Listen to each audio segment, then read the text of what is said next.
Money from Chase to Venmo. In this video, we are going to learn how to transfer money from Chase to Venmo. So let's get started. The process is very simple. Check Venmo's supported banks, visit the official Venmo website or mobile app, navigate to the settings or banking section and look for options to add a bank account and check if Chase is listed as a supported bank.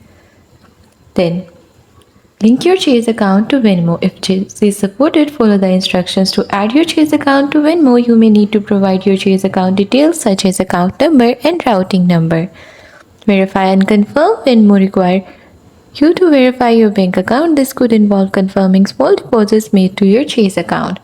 After that, transfer money. Once your Chase account is linked and verified, you should be able to transfer money from your Chase account to Venmo through the Venmo app or website.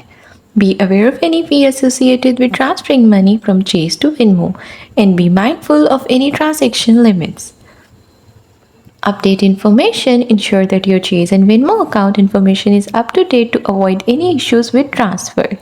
That's all. That's how you will be able to transfer money from Chase to Venmo. Thanks for watching. Don't forget to like and subscribe for more videos like this.